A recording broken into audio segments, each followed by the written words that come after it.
controlling it.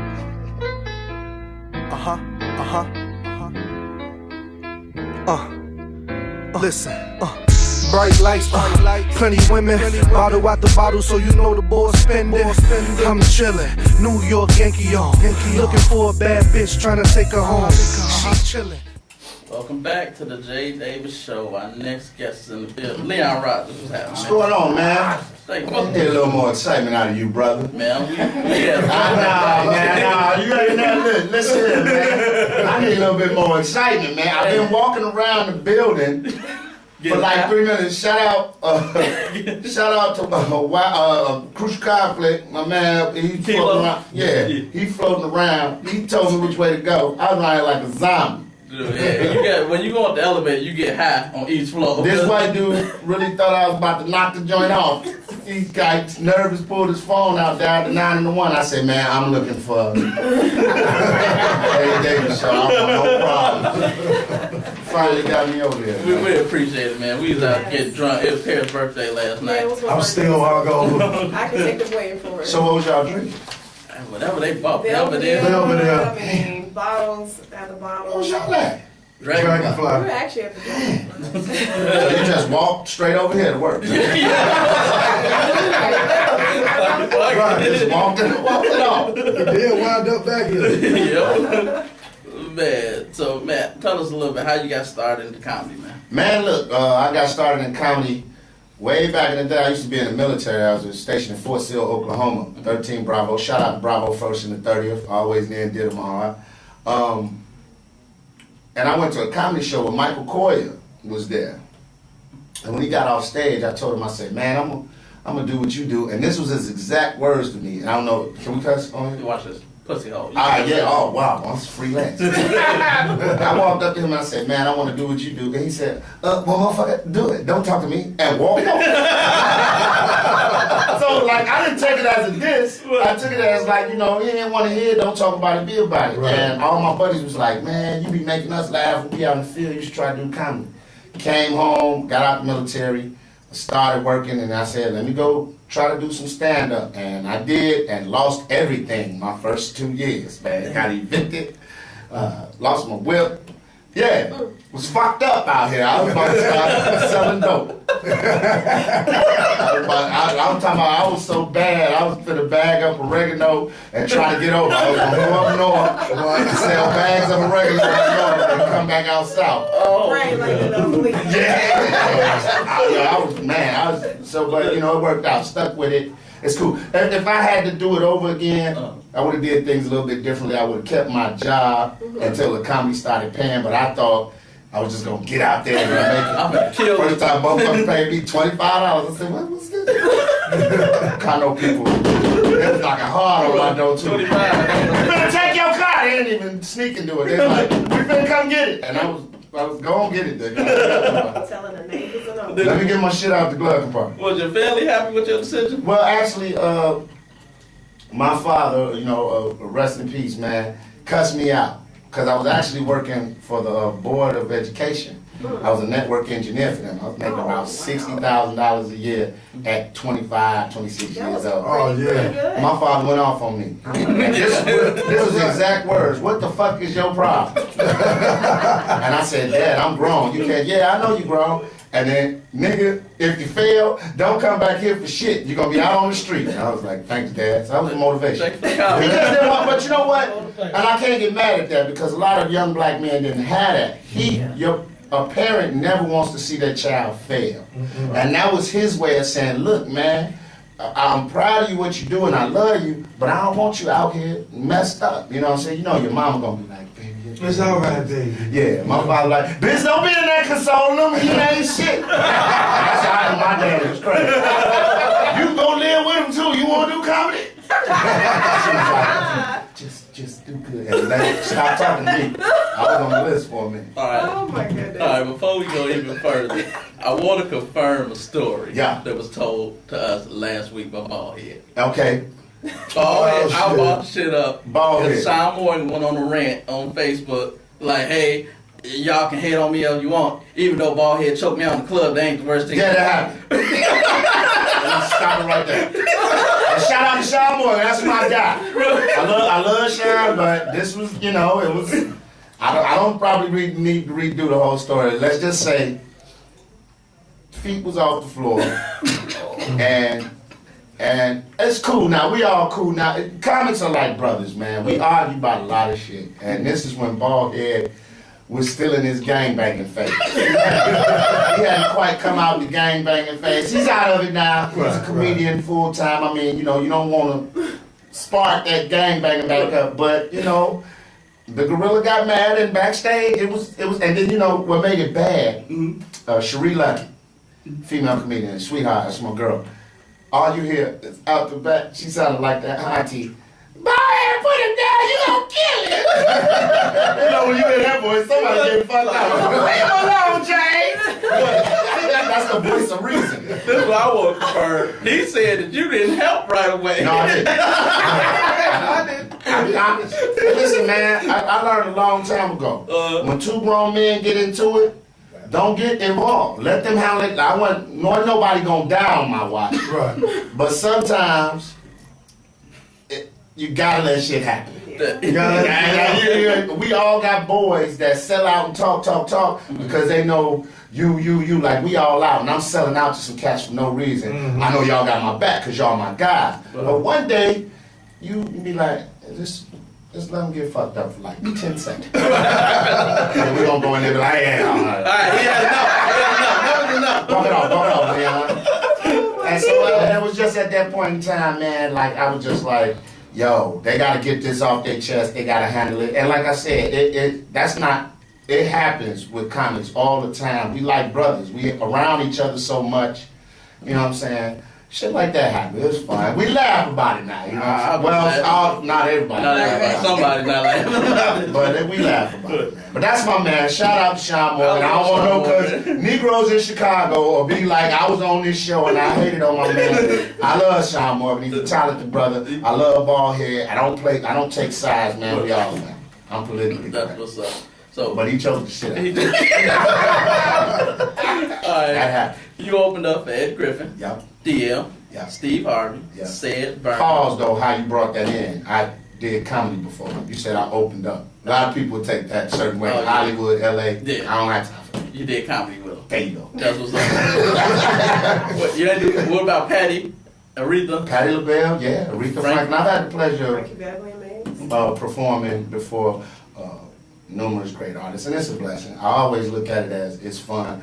It's point in times in my life where I'm glad that my mother and father were there to witness stuff like that. And comedy is taking me a lot of places that I probably wouldn't have went if I wasn't doing comedy. Right, because you've been in the Tuskegee Airmen Barbershop. The original one, before Red Tails on HBO. One on HBO. Malcolm Jamal Warner, Courtney Vance, Lawrence Fishburne, Cuba Gooding Jr., Alan Payne was in it. So I had the pleasure of doing stuff like that early in my career. I was in the Army when we filmed that. That was filmed in 1995. I was still, I was getting my rank back. I had lost it. I was a PFC in the United States Army, and I was joking around outside, and the director was like, yo, you've been fucking up my set the whole day. You want to be in the movie? Nice. And I kind of froze up because he pulled my card. Right. I was like, yeah. And so he made me one of the, what they called glorified 12 extras. Like we went throughout the whole movie, a lot of us didn't die, so. That's nice. That's right. That was a good movie too. I actually liked it better than that Red Tail shit. It was cool. It was cool. It was just a great experience. We had to teach Cuba Gooding and them how to be soldiers. Like they lived with us for a month in the barracks. They got up like we did. They did PT and everything, you know. So it was good times. That's what's up. So what do you do when you get a heckler? We ask all the comics this. What do you get? How do you handle heckling? First of all, I want to say this because heckling really only happens majority at black comedy shows, and we need to stop that. Yeah. You need to learn how to sit down. But you know what that is? Everybody think they funny. Yeah. You know what I'm saying? Brothers think they funny, and it's cool. You can think that you're funny, but understand what this guy's doing on stage. He's telling you a story. It's an art form. And if he sucks, like I've done white clubs, and if somebody sucks, they don't say shit. They just sit there. And silence hurts. I've been to Zanies. They just stare at you like You know what I'm saying? Kennedy or something. Tell a joke, be like, yeah, and blah, blah, blah, blah, blah, blah, blah. And I told bitch, go outside. And then all you hear is, that shit'll hurt your heart. But if you hear like, you suck, you give me a door now to dig myself out of a hole. Because if I turn to you and you got on a terrible ass shirt or something, you have my mercy. But if I just got a person that's being an asshole, like my set is going great, but they just want to be seen, I address them. I address them very well. I go, you know, sometimes I might get a little personal. And then I go back. Now if they continue to heckle, my next sentence to them is, look man, I ain't finna talk back and forth with you all day. We're gonna treat your ass like a forest fire. Put your ass out. That's it. You know what I'm saying? Because at the end of the day, people come to see a show. I didn't pay $20, $25, $30 to listen to you go back and forth with him. Right. I want to see his show. Now, if he just off, comics are off. Right. Any comic that's come on this show and told you they ain't never bombed or been out, you tell him Leon Rogers said, kiss my ass. Everybody bombs. Everybody. Everybody bombs. So, when one of them come on, yeah, Big Keith said that. Now tell Big Keith to kiss my ass. And Big Keith, my man, everybody bombs. He said that 2 weeks ago. Remember Yeah, that? sure the fuck did. Okay, he ain't never bombed. Everybody But at bombs. the same time, he did contradict himself all at the same time. Yeah, everybody bombs. Right. He did it. The great Richard Pryor has had a bad set and it's been recorded. So you can't motherfucker tell me you don't bomb. That's the Jesus of God of comedy and Eddie Murphy's Jesus. Right. All right. And they bombed. So you're on radio. How'd you get started in radio first? Shout out to my girl Courtney Hicks. She came to one of my comedy shows, saw me doing my thing, and was like, yo, I want you to sit in with me. She was doing middays at the time on Power 92.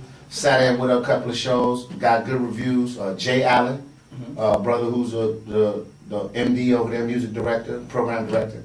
He put me in the van. The Hot Boys went in, they started doing 6 to 10. Right. They put them on at nights, or 10 to 2, I'm sorry. Because Trey the Chocolate Jack was on 6 to 10. And they put me in the van. I took their spot. It was Stone Pony and the Baby Girl morning show. After about 2 weeks in the truck, I got so many nice reviews, thank God. Jay was like, I got to put you in the studio with him. So it went to the Stone Pony Baby Girl morning show featuring Leon Rogers, and then Stone Pony left and went back to Clear Channel. Then it became the Baby Girl Courtney Hicks Leon Rogers morning show, and the rest is history. Only thing though, I kept feeling bad because every show I went to, like motherfucker got fired or let go. So I felt like the Grim Reaper. I felt like when I hit somebody, because me and Courtney's show got dissolved, they let her go, moved me to nights with DJ Ferris. Then I got let go, went to GCI, started on the morning show because Tony Scope took afternoons over, and I was with Crazy Howard. A month after I fucking got there, Wow. they let that whole morning show go. Now I'm doing traffic and weather for Steve Harvey. Yeah. They pushed Steve to be 103. I'm like, fuck, like, I'm the Grim Reaper in this bitch. then I went to 6 to 10 with Frankie Robinson. Shout out to my little sis, Frankie Robinson. They let her go, and I'm just like, I'm quit this shit. Somebody gonna kill me. They gonna start putting two and two Somebody gonna like, together. let me show this nigga, don't kill me. The other person, I'm gonna pop him. Yeah. So, and then thank God, man, my man Tony Sco, my big brother Tony Sco, who's somebody I really respect in this game as a writer, as a creative person. I'm the comic on this show now. We've been 3 years in, and it's been a blessing. You know, I can't, you know, radio's not forever. I know this, but I'm grateful for the time I have. I'm grateful to the fans. I'm grateful for people that don't even know I'm a comedian. They just think I'm a radio personality. So that just means I have more work to do in expanding the brand, which is Leon Rogers. I listen to y'all, man, like heavily, like because I can't really relate to radio shows that ain't from the city. No doubt. That I'm from. Say that again, man. Please say that again. I can't relate to radio shows that aren't from and about my city. No you doubt. understand what I'm saying? Like, I don't want to hear your syndicated show from LA, right, because you ain't York, talking right. about what's relevant. Yeah. What's relevant here, bro? Yeah. At all. And like, I mean, I followed you as a comedian first because I saw you on. It was something was said that I think. Starting lineup. Man. Biloxi, Mississippi. That was right after the hurricane hit Katrina. Yeah. And they were rebuilding Biloxi, Mississippi. And that was the first show at that casino after that. Raven and the Placenta eating. I was fucking crying. Dude, I swear I rewound that shit. Deer pissing on the tree. Yeah. Classic. Then I was like, hey, hold on, you introduced me, I don't know if you remember, you introduced me at the show. You was like, yeah, it's my man Jay Holland's like, and he'll beat your ass too. I don't get it twisted. I was like, and now I gotta come sing love songs after that. He was like, look, and don't get it, if you plan on hating on him, he will whoop your ass. Put your ass together. I was like, I come and I grab the mic like, nigga, I gotta sing love songs. Go ahead, brother. Just don't want you to get it twisted. You know, they R&B singer. Saving ass whooping. Ooh, nigga. Yeah, I'm like, no, don't do that to this one. Yeah. That's what Jay was trying to do. Shit. And by the way, bro, I know I told you this off mic, but yo, you're a sick motherfucker. I'm all for an intervention. Told you, nigga, you need to get your ass somewhere because that last skit you did with the little boy. Nigga, me and Tony Stowe was watching it at work. And we almost missed the break because at first, one of our guys that we work with didn't get it, and I said, "Dog, the priest came out buttoning his pants, and Sheree was crying." I said, "This is so wrong," but at the same time, it's the funniest shit ever. And then Michael Jackson was playing in the background. I was on the phone and just forgot that he served Shorty Upset Dusty's And then with my man, when you came in and the zombie came in, that's just what I'm talking about. He shot the shit out of me, and then he popped you. Classic stuff, and that's what I mean, man. You know, creativity, theater, mind. So I told you that over the phone, but I gotta give you props. As a comedian, that shit was hilarious. Shit. I hope God forgive you.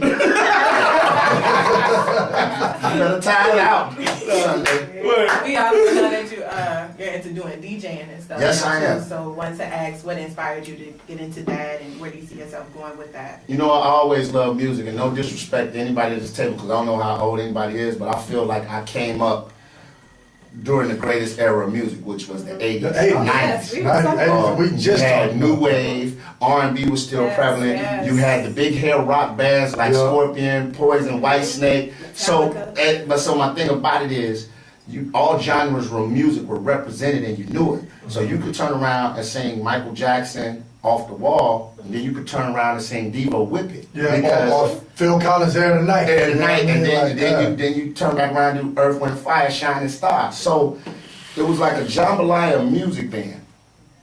I always loved music, collected music while I was in the military, when I was over in Germany. You know, just listening to different genres of music. When I came back, I was just so amazed. I think a DJ, and I want all the DJs that might be listening, I think they're the most creative, wonderful people in the world, because it's you, two turntables, and you're just playing music. Like, music is the one thing. You understand that there's a different type of music for every occasion. From religion to birthdays to baby being born, you can find a song that puts you in a certain spot. And it does something for you. The same song that does something for you might do something different for her. It'll take you to a different time, a different place. And some music is timeless. A lot of this shit that's out now, not timeless. You won't think about that shit. But I don't want to get killed. I would shoot that to myself. I didn't say that. That was her. No, I'm gonna throw you the bus out of that one. Hey, Mr. Ryan, but nah, I didn't say that. It was the guilt chick. I take you right up there. I'll punch the code. I know how to get up to the studio. I'm gonna walk you right to it. First 48. But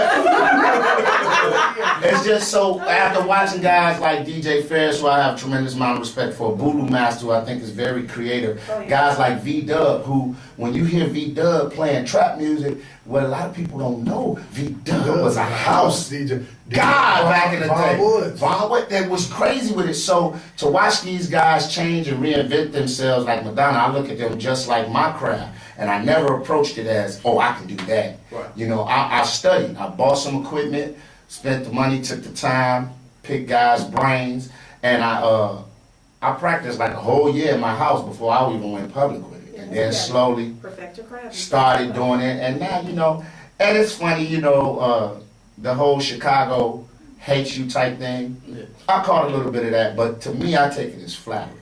It's like if you would get on air doing radio, I'm like, this dude, you know, blah, blah, blah, blah, blah. I'm intimidated by it. Right. There's something that you bring to the table, but you got to be confident in yourself. There's a few DJs out there that I've extended, reached my hand out to, asked them little pointers and tips, and they blew me the fuck up. Cool, because they look at it like, oh, you're a comedian, you trying to get in, to get fame or, you know, pussy or whatever. I'm like, listen, bro, I make motherfuckers laugh. That don't win always before music. Your speakers go out, my voice is forever. Unless you take, you know what I'm saying? So I said, you have to be in a club environment to do that. I can be anywhere and make somebody laugh. So it's not about that. And I always said if I got into it, I would treat it just like I treat my craft. And if, you know, it's not about the money with me. It's not about being in Chicago making money. It's just the joy I get. It's a release. It's a release. It's a release from shit we play every day on the radio. I get to go somewhere and control. I get to be the playlist. Speaking of which, Nice. I know. I'm not gonna get fired. You're not gonna get fired, but I'm not gonna answer shit. So bring it and we're gonna process it first and see where I can go with it. it's like I get a lot of indie artists coming up to me, give me their CD with crayon written on it. But it's like, I know at some point you get some of the music, but I know it's your job. But in the back of your mind, well, give me a percentage that you be like, this is bullshit. Over 80 to 85%. Oh, right. That's all I need. And I want to say this too. I've said it numerous times on air at GCI. Artists, stop blaming radio stations for the lack of your success. Okay? That's like me blaming BET Comic View and everybody else because I'm not getting booked nationally as a comedian. Absolutely. Can't do that. That's like a guy who works in sales blaming a major company that he's not advancing in sales because he didn't get the job there. There's obviously something. Is there politics in the game? Yeah, but it's politics in every game. But talent beats politics every time. You might get somebody that's going to be on top for 1 or 2 years, they're going to be gone. And the record label understands that. Well, we've seen that shit. Exactly. A lot. But then you get a motherfucker with talent that's on for 10 years, 12 years. And they might not never reach the fame aspect that the 1 year guy did, but they're steadily working. And the main problem is you gotta come off your ego. You gotta stop thinking you cold. Look, your block gonna tell you cold. My daddy always told me, surround yourself with coattail pullers, not coattail riders. Right. There's a difference. Absolutely. If I know you getting out of line, like, yeah, that wasn't shit. Right. I'm not gonna come tell you everything is good. I got comedian buddies after I do a set that come up and be like, hey, Lee, you off tonight? And I gotta sit and honestly be like, yeah, that wasn't one of my better sets. And you gotta work hard, but if you always got people who's like, oh, you the shit, you the shit. Right. That's wrong. And when guys give me CDs with crayon on it, or they give me somebody else's business card with their number written on the back, Oh, I'm gonna tell you that shit goes straight in the garbage.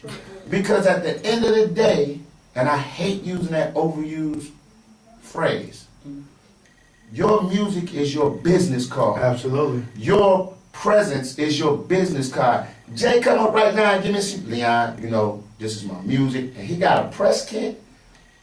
Even if, and I'm not saying it's not, but the music might not be shit, but the fact that he's prepared business-wise, he'll get a shot. Somebody look at him and like, he got the hardest part of the game down. We can make anybody sound good. Absolutely. We Absolutely. can make them sound with auto-tune and all this shit we got. We can make it. I can go in the studio and lay an album. Right. We can get a writer for him, everything. But he's got the professional side down. He's got the look down. He's presented nice. Got a haircut. He ain't smelling like 20 pounds of reefer talking to me. I'm going to take that. Hey, Hennessy. And I smell, don't get me wrong, you know. But I'm not finna sit in front of the Brillstein and Gray for my audition for Saturday Night Live with my hair unbraided, no haircut. Right. Come on, man, it's your resume. Just because it's entertainment don't mean you gotta get lax. Right. People gotta take business more seriously, and I try to coming from a major label situation myself. Like I try to like school like a lot of artists. Like, look, dude, presentation is everything. Because only 10% of this shit is talent. They don't want to listen to the you. other fucking 90 is business. And I also tell them, radio ain't in the business of breaking your record. Radio is in the business of selling advertising. Amen. That's what the fuck they're in the, don't fuck, like, it's a no-brainer. Like, I'm like, dog, first of all, like, man, if they just play my shit, they don't have to. It's their station. They don't have to play shit they don't want to play. Well, check this out. You think you just competing against other local artists. When you bring a song to the radio station, you competing against Usher, Jay-Z, Beyonce, absolutely. Lil Wayne, and you might be competing against a Lil Wayne bullshit song. Fact of the matter is, you competing against somebody that's proven. Right. You're trying to prove yourself. And I always tell cats this, where the last 2 to 3 major record deals come from? The internet. Chief Keef couldn't leave his fucking house and has 7 videos right now that I can pull up with over 1 million hits. You don't think Interscope looked at that and said, whoa, We can sell this that shit. works. Let's go. Yep. It ain't even about, I mean, and let's be honest, how many people are buying music? Everything's viral. Yep. So if I can put a video up of your show and I can get a sponsor to come in and give me $100,000 because I got over 2 million people tuning in to your podcast a week. What the fuck? What am I going to go to a TV network for? Right. The internet is worldwide. I said, y'all so focused on being stars in your city, you lose the bigger picture. I'm so sick of that shit, man. Chief Keef, honestly, dog, Chief Keef went to New York and sold out Hammerstein Ballroom. Chief Keef in New Jersey, Florida. Because the internet, phone, they got ways that they can track my, shout out to our producer Sharon, at Sharon Radio, they got where they can follow how people are viewing your video. Was it from a phone? Yeah. That's fucking crazy. Yeah. So why would they put that much into it if, like radio is, I'm not gonna say it's dying, you always have a purpose for free radio. Right. Yeah. Always, because it's free. Right. Internet ain't free, goddamn it, you gotta pay for the internet. It's a monthly service. But the reach is for, and even now, look at the radio stations. We have iHeartRadio. I got some of my homeboys that still live in Germany, that's in Afghanistan. They listen to iHeartRadio on the internet. They're still in contact with home. So why in the fuck would you care about getting your song on the radio? That's once again, it's an ego thing. You want everybody in the city to hear your song. Meanwhile, my baby doing good. Meanwhile, this dude that's on the grind got a nationwide buzz going. And he's gonna get I just don't understand that. Like, niggas can get a record on the radio here, and then they quit It's done. because they can get in the club for free. It's done. Oh, I'm straight, nigga. I can get in the club for free. It's I done. got And I've seen it. I've seen cats walking with 10,000 security. I'm like, what are you doing, man?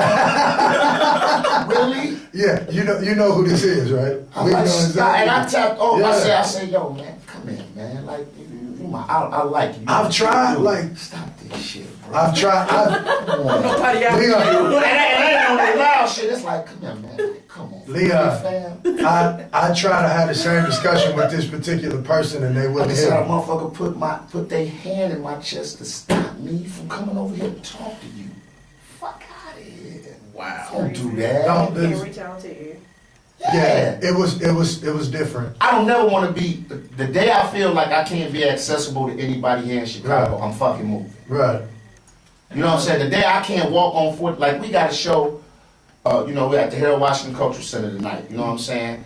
The day I can't walk outside on 47th and shake hands and kick it with people, you ain't gotta know me, you know what I'm saying? But the day I feel like I can't do that, I'm moving. I'm getting the fuck out from around y'all, because that means I don't feel safe anymore. Right. I'm now a stain to you. Yeah, I You know don't what feel I'm saying? safe, and I never want to be like that. I never want to be unapproachable. Though I feel like there's a certain level of respect you should have. If I'm sitting here with my daughters eating lunch, no, motherfucker, I don't want your CD, and I'm not gonna take it Right. because it's dead time. Right. But at the same time, you gotta understand that. But any other time, though I hate to do it, I take about 30 CDs a day. I get to the point now where MP3 it to me, man. And then I ask, you want my honest opinion, or you want me to sugarcoat it? Because I can sugarcoat it for you. Yeah. Or you want my honest opinion. Somebody got to start. And once again, that's just me. I'm nobody. Right. You got DJs out here, Phantom, DJ Phantom, or Ferris, you know, Timbuktu. Give it to them. They the trained ears. They the ones that break records. Take your shit to the club. Sean Mack, Jay Dilla, Broadway Streets. Let them play it in the club, and you'll find out. I'll tell everybody, my opinion don't mean Ain't shit. I'm not A&R for nobody. Nobody. So when I say it's good or bad, you really shouldn't listen to me. And that's my point. Like, it'd be different if I had Liar Cohen on speed dial. And Right. call this motherfucker and yo, you gotta check this out. No, man, I'm just somebody next to somebody, next to somebody, Right. next to somebody that works on the radio. Niggas- I don't even control the show. It's Tony Scott's show. Get the show down. I'm the comic on the show. Right. It's Tony, Nina, then me. The pay scale, everything. Give it to Nina. She on Windy City Live. Let her be like, I got Zebo and the 69th Street Hustlers. Y'all should check this out. It's hot. Get your heads up. Niggas get mad at the station. Yeah, this is my biggest accomplishment. I'm a booster for the Lansing Lions. Friends of the program. Giving kids candy under the table to join the squad. All right, Leon, we're gonna put you in the hot seat. We're gonna ask you some questions. Okay. You gotta pick one or the other. All right. They gotta be quick though. Okay. All right. All right. Ready? Uh-huh. Bernie or Robin? Robin. Kevin, Cat Williams. Kevin. Chris Tucker, Mike Epps. Mike Epps. Eddie or Richard? Daddy Rich, man.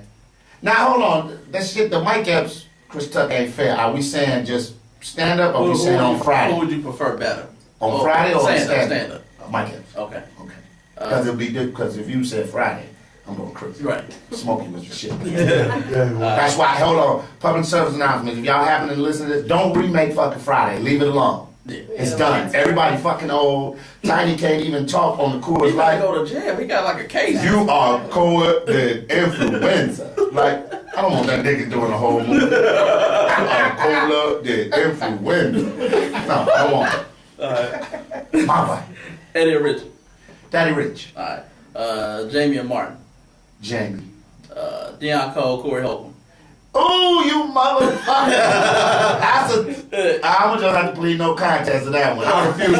Both them niggas hilarious. Yeah. Both of them. I hear So I'm gonna say push. Push. All right. Ray Lepowski, T.K. Kirkland. Ray. Red Fox, Eddie Griffin. Red Fox. Right. That was that. Eddie Griffin and Don. All right. Last one. Chris Rock, Dave Chappelle. God damn, push. Because let me tell you something. Chris Rock, one of the best political satire comics there is as far as the black side. And Dave Chappelle's just a fucking genius. And plus, I just opened for that motherfucker. So we try to You get don't some open debates. with them, you do comedy with them. Yeah, that too. No, I opened for him. That's no look back money for me. I mean, him and Bill Gates. Now, Bill Gates. I'm gone, Bill Gates. I'm out of here. I said it. I don't give a fuck. Bill Gates, I'm gone. What are you gonna say to me to make me feel bad about my choice in life if I literally was Bill Gates' boyfriend? no. Leon gay as hell. This motherfucker got a Maserati helicopter. Shit go backwards there. I just got their Microsoft symbol tattooed on my neck. Bill Gates boot. Then I'm gonna after he give me a little bread, you know, break me off a couple of billion. I'm gonna get one of them Men in Black things, flash me. I don't have a Maserati helicopter. Oh shit, no, it's mine. So how do you feel about the state of Chicago comedy right now? The state of Chicago comedy is wonderful. I'm waiting for the next batch of guys. Because right now I think the freshman class is coming in, they're okay, but I need a little better. You got a bunch of talent, you know. Shout out to D. Ray Davis, who's out in LA doing his thing. Corey Holcomb, who's in LA. D.I. Cole, I mean, first black writer. On Coney, yeah. That's crazy. And the man, moves around like a boss. I mean, Conan loves him. That's great. You got guys all over. You know, like you said, Ray Lapowski, Tony Schofield, George Wilborn, who's on a nationally syndicated show, Michael Basie show, Damon Williams, legend in the game out here, Lil Rel, who just got picked up to do A Living Color. So, you know, we got the veterans, you know, guys like Michi Hall, Wildcat, Ballhead, who hosts jokes. Some new up-and-coming guys to look for, Willie Lynch Jr., who's transplanted from St. Louis, very funny. Mike Sant, very funny. Comedian Roy. There's so many guys now on the female side. Vanessa Fraction is doing well. She was a writer for Monique's show. You know, Marcus Combs. We spread out and we go wherever we go. That's one thing I say about Chicago. Wherever we go, we leave an imprint. Right. And a lot of these people I named are not even living here anymore, but they moved and they whatever city they're in, they're down in, but they're still Chicago to the heart. I'm just waiting for this next group to see how they pan out. And one thing about comics is crazy. It's just like the music industry. They get a 5-minute set at Jokes and Notes, and you can't tell them shit. And it's so hilarious because I've been doing comedy 17 years now, and my motto is work smart, not hard. If me and you are on the show, and you going out first, you could go out there, you're only supposed to do 10 minutes, but I've seen comics literally go out there and do 15 to 20 because they're trying to prove something to the person that's going behind them. Well, here's where you mess up on a lot of counts. One, my motherfucking money don't change. So if you want to work that hard trying to outshine me, go ahead. Two, after you do all that, my first 5 minutes finna trump your whole fucking show. And I'm gonna make sure of that. I'm gonna send you a message. You know what I'm saying? There's a reason why this person is going last. Right. Okay? Now at the end of the day, when I can only do 30 minutes because you went 10 minutes over and we gotta be out the building, guess who the promoter's mad at? Not mad at me. He's mad at you. And you fucked yourself out of bookings. Be professional. And stop walking around here with a chip on your shoulder just because you got picked to do a show on BET. Listen, man, they don't even run Comedy View anymore. You know what I'm saying? How many black comedy shows on TV now? They don't. They got to be specials, right? Everybody that's getting money is touring. Right. Okay? Cat Williams. For 3 years, he was the most insane fucking comic in the nation. Then what happened? They replaced him with Kevin Hart. You see what I'm saying? And Kevin is doing his thing. I think Kevin might have a little bit more longevity because Kevin is not stereotyped and pinched in to a certain character. I think Cat Williams' character, you know, kind of Money Mike. You want to see Money Mike. You want to hear him say, bitch, nigga, this bitch. And I like the new way he's going right now. He's doing a lot of political stuff. Yeah. But I think to me, he's got to change. Look, but once again, who am I? That's just my opinion. That's how I feel. But, you know, comics got to be humble. You got to humble yourself. You got to be cool. There's still a lot of people that I refuse to, if we're on the show, I don't want to headline behind them just out of my respect for them. You know what I'm saying? Like, if they put me on the show with George Wilborn and be like, Leon, we want you to go last. I'll be like, nah, man, George is that guy. He's a don. Like, to me, he sits at the head of the table. Guys like Corey Holcomb sit at the head of the table. So no way in any shape or form will, don't give me, I'm not scared. It's a respect. It's a respect there. And so it's just like if you on a show with fucking, I don't know, goddamn John B. You know what I'm saying? Right. You might say, you know what, look, John B, motherfucker, don't talk, you know what I'm saying? Or Joe. I say Joe. I say Joe because Joe has some hits. And you be like, you know what, I know I'm hot right now, but I respect this man. You know what I'm saying? I want him to go out and do his thing. I can open up, or, you know, I can host a show or whatever, or we can take an intermission. I never want to feel, and that's just me. A lot of people don't think like that. A lot of people look at it like, yeah, it's my time, it's my time. Listen, the old heads gonna respect your talent. You know, I had George Wilborn walk up to me one day and say, man, he got you going last? Cool, I'm a host. Do your thing, nigga. That made me feel good. I'd rather be respected by my peers. It's just like with the DJ thing. You could be clowning, you know what I'm saying? But when Keisha come up and say, I want to hear Cash Now, you could be playing shit that don't even match with Cash Now. If you don't play it, you're the worst fucking DJ ever. But when you get finished, and then somebody like I say, you know, somebody like a Timbuktu walks up to you and be like, hey man, that was a great set. I wear that better than I do the crowd just saying he was dope because he actually knows what the creativeness that went into it, the effort and the work. So if somebody like a Tyrese come up to you and like, boy, you did that shit, that run you did here, Right. that make you feel better than Shantae was like, well, it's too slow. Okay. It's ain't no fucking ABCs to you. You're on work, boys. Get the fuck out of here. So, I think the state of Chicago comedy is good. You know, shout out to Mary Lindsay, jokes and notes. She's a major platform for a lot of these guys to get stage time normally where they wouldn't, because everything else is up north. Yeah. Zanies don't really fuck with us. Yeah. I'm gonna be honest. They don't. If you listening, I don't care. They don't fuck with us. You know what I'm saying? Because they perceive we do comedy a certain way. To me, funny is funny. Yeah. There's no such thing as black comedy or white comedy. They call You urban comedy. You turn it into that. You Right. know what I'm saying? George Carlin, if he was still alive, could come in and rock any black crowd Yeah. because he was funny.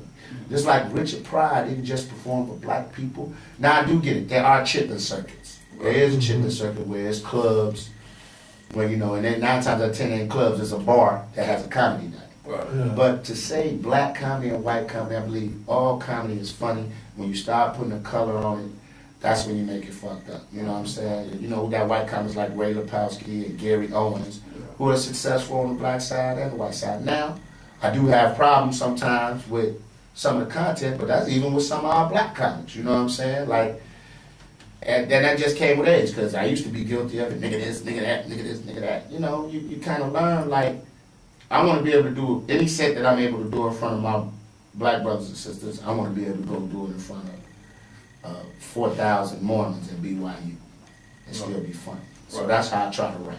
And at the end of the day, that's how everybody should try to write. Stop looking at it as black club, white club, and for people who say the white comics are corny, man, I know some white comics are funny as hell. The thing is, we're so used to a quick laugh. We don't want to sit and dissect anything and process anything. It's just like with music.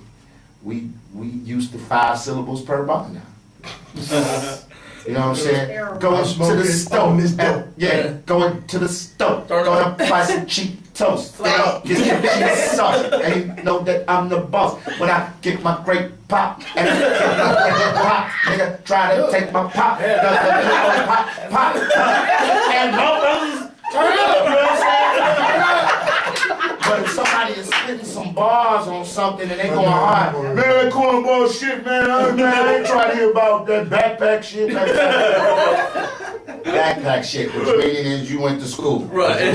Right. So, you know, I with your education and every rules. Right. learn it. We don't want to hear about no learning around here. I'm okay with being barefooted and cutting wood. We got CB is listening. You know CB, y'all be having Twitter battles. Fuck CB! Oh right, CB, you heard it first. I'm not the only one to feel it. No, he just, listen, and I want to clear the air right now. Okay. Right now.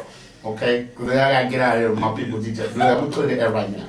I love CB. We have our sports conversations back and forth. And make sure y'all check out Sports Unplugged. I got those up and running. Shout out to my man Big Ben. Sports Unplugged is back. We're going to get Steve Bottle and them to the fold soon too. But him and Aunt Lindsay, and I love Aunt. He's been on this show. I called in when he was here. Yeah. Sure did. These motherfuckers swear that I hate Kobe Bryant. Ooh. Listen, to anybody out there, if you talk sports with me, because I don't argue sports, because you argue with your woman. Right. You wanna know why? Because there's feelings involved. If me and you together and you mad at me for something I did, it's a different conversation because you speaking from the heart. I done pissed you off. You're emotional. I'm gonna be emotional back.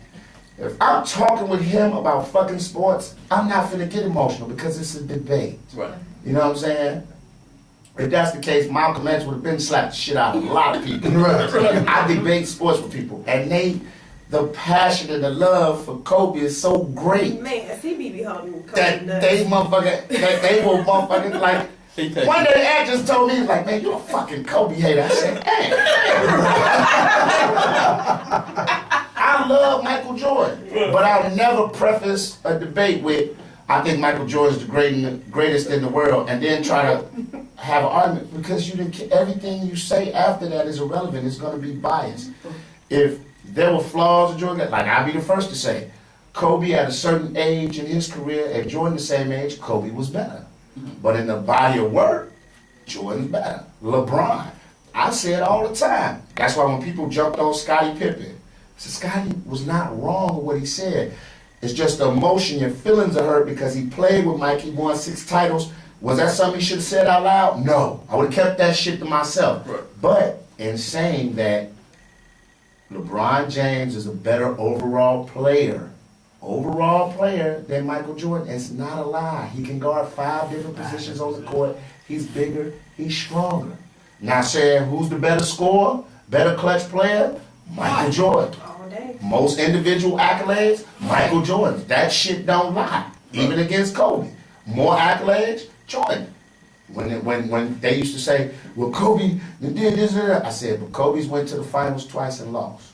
Jordan has never lost in the finals. And if he didn't retire for 2 years, he might have won 8 in a row. And you'd be talking about him like you talk about Bill Russell. So when you say Bill Russell, greatest winner ever in NBA history, 11 titles. There's no lying in that. That is the fucking proof. But greatest NBA champion, Michael Jordan, cause 6 MVPs. Bill Russell has more, but he won MVP in every one of them. If the Bulls won 8 titles, 9 times out of 10, Jordan would have been MVP and the motherfucker each one. So I don't hate Kobe. They just get mad, and I think the problem with us as a people, when we can't counterpoint a motherfucker, you a fucking hater. Listen, man, just because I don't agree with you, that don't make me a hater. You know what I'm saying? Some people may think Prince was a better overall musically than Michael Jackson. And that's a valid argument. Because the motherfucker played instruments and everything. But when you say better entertainer, ain't nobody fucking with MJ. Right. Maybe James Brown, if you your father. So it's always people like I done got jumped on for saying at the end of the day when Floyd Mayweather retires, if he retires unbeaten, could he be considered the greatest of all time? Yes, he can be, because he never lost. Never lost.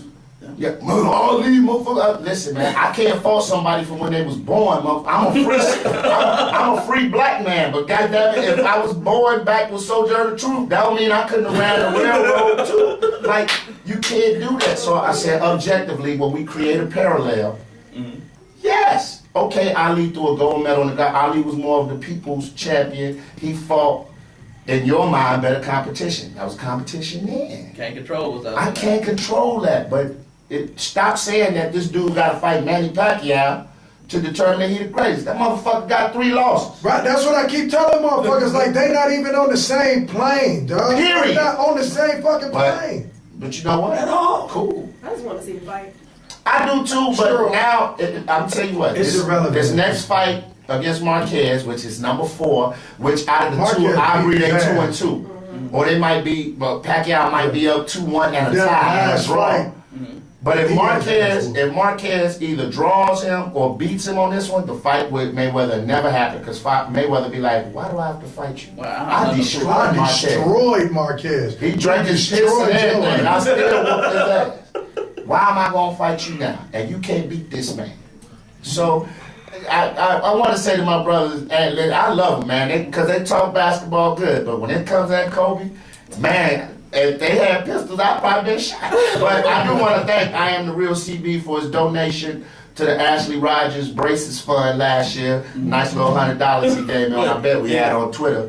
Oh yeah. He just texted me. Yeah. Laugh my ass off. Tell that nigga I said I'm winning the bet this year. Now he not winning. Nowhere in the world Kobe Bryant's MVP of the league this year. Oh no. Because first of all, Kobe old. and I won't take nothing from him being old. Because for him to be the age he is, Yeah. he still serves motherfuckers. He still but serve 'em. with that big man this year, what Kobe's gonna be asked to do is close out games. Yeah. You're not gonna see. Closer. If you start seeing 35, 40 points from Kobe a game, the Lakers are going to be in trouble because you're going to have to get a ball. Let Dwight get his touches. Yeah. There are not too many major centers in the West that he got to see on a constant basis. Bynum has went to the East. He's with Philly.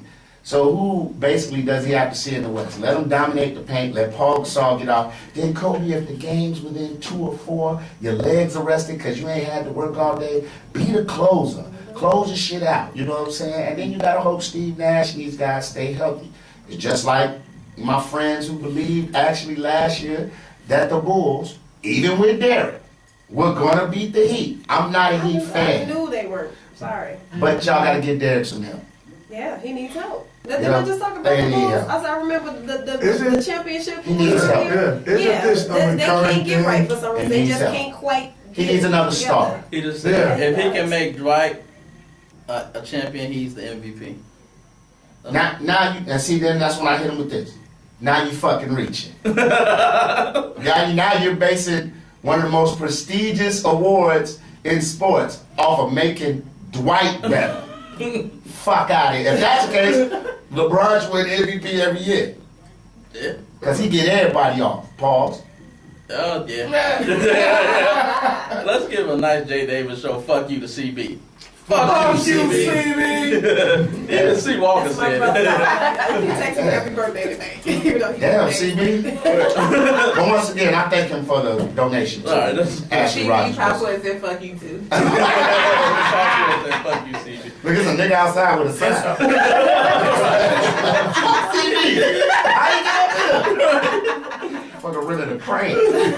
No, but I just, for people, I like debate sports. I love it. It's been a passion of mine. You remember ESPN used to do this thing called Dream Job? Yeah. And I missed my auditions both times because I had comedy shows. That's when I wasn't working for radio, so I had to go get that bread. And I'm like, I ain't gonna miss no rent money on a motherfucking dream. I'll be sitting there watching like Pardon the Interruption. I'll be like, God, I hate this nigga. I want to say something. I like my shit is not the one that come around the horn. Yeah. I love around the horn. So that's my goal. That's my dream, and that's not too far out. You know what I'm saying? I feel like I could do that if given a shot. You know what I'm That's saying? sweet. I think it would be funny. Yeah, you know, put on a little suit or something and sit up there and talk shit like Bomani Jones and Leon's lighting room is hot. Thank you, man. I appreciate that. But we got Sports Unplugged up and running. You can go to WGCI.com, click on Sports Unplugged, or you can like the Facebook page, Sports Unplugged, for those out there listening, and recap shows. We're going to have numbers where you can call in, CB, basketball season, I'm having him and Ant come sit in with me. Please do. And I'll say this, the only way Kobe wins MVP of the league this year, Kevin Durant and LeBron James have to go down with injuries. I have bad years. And what's the probability of that? Not a great one. Right. You Two hear that, talented CB? young guys, man. Kobe's just, Father Time catches up with everybody. He got old legs. People got to remember, Kobe and KG came in at like 18. They got Right, old so their legs. legs are 84. Right. You know what I'm saying? So but I know.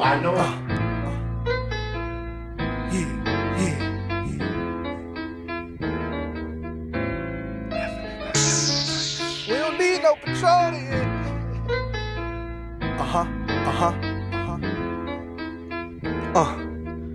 Listen. Bright lights, plenty women, bottle out the bottle, so you know the boys spending. I'm chillin', New York Yankee on, looking for a bad bitch, tryna take her home. She chillin', dancing to her favorite song. I'm lounging, tryna see what she on. And every other bitch choosing, don't know my name, but the